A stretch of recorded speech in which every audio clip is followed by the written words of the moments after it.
Bonjour la chère communauté, j'espère que vous allez bien. Voilà, je me promène dans la forêt, comme vous voyez, c'est super sympa. Avec mon petit chien. Et puis c'est là que me viennent les meilleures idées et, concernant la vente et comment faire pour devenir un meilleur vendeur. Eh bien, je vais raconter aussi aujourd'hui une histoire que j'ai écrite en tant qu'article sur la façon de vendre des monte-personnes électriques et dont une cliente justement contacte des sociétés diverses et variées pour proposer des monte-personnes électriques. Et donc le vendeur appelle la cliente pour essayer d'obtenir un rendez-vous. Et bien évidemment le vendeur filou ou le vendeur futé demande à la cliente s'il y a d'autres confrères ou concurrents, vous pouvez les appeler comme vous voulez, vont également venir en rendez-vous. Et puis la dame elle répond bien sûr que oui. Donc vous avez la société X avec monsieur Y qui va venir le lundi à 14h.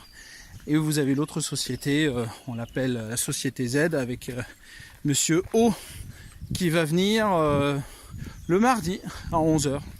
Voilà, le client, le vendeur de la société, de la troisième société, donc celui qui est au téléphone avec la dame à l'instant T, il note bien le nom et le prénom du monsieur de la première société et de la deuxième société.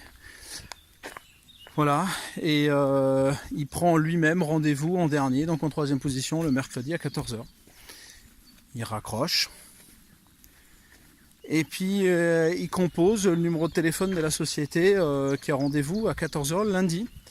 Et il demande le vendeur. Et voilà, il dit qu'il est le fils de la dame qui a pris rendez-vous donc le lundi à 14h et qui dit qu'il est désolé mais que sa mère vient d'être hospitalisée d'urgence et que malheureusement elle va pas pouvoir maintenir le rendez-vous le lundi à 14h. Donc voilà, la personne est désolée et souhaite bon rétablissement et raccroche. Il appelle la deuxième société, donc c'est la deuxième société concurrente également qui devrait se représenter le mardi à 11h, monsieur X. Voilà, on l'avait appelé la société Z et monsieur O. Voilà, et même scénario, il raconte la même chose, que sa mère vient d'être hospitalisée, que malheureusement elle ne va pas pouvoir être là au rendez-vous mentionné. Et donc lui aussi, désolé, s'excuse et il lui souhaite bon rétablissement.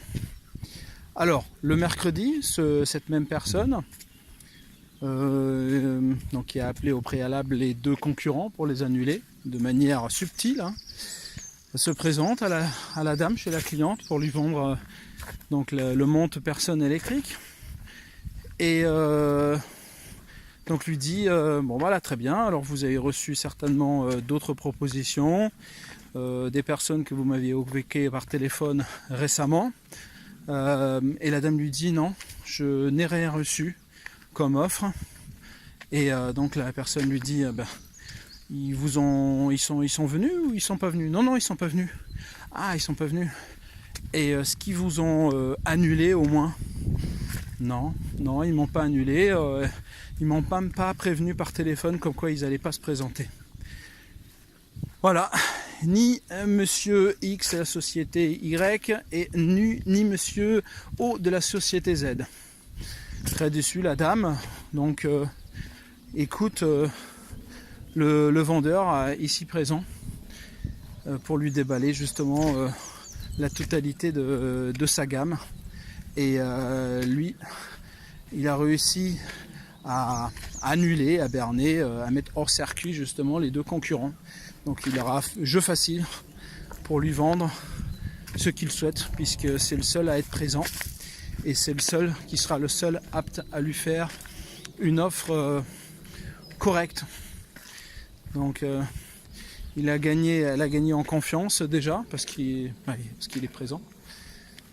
Et puis parce que il l'écoutera et parce qu'il fera bien son travail de bon commercial, mais qu'il n'aura pas à faire aux deux autres concurrents. Voilà, une petite manière subtile et intelligente de mettre hors circuit les confrères ou les concurrents, vous pourrez les appeler comme vous voulez. Bon, allez, à bientôt et puis bon dimanche. Ciao.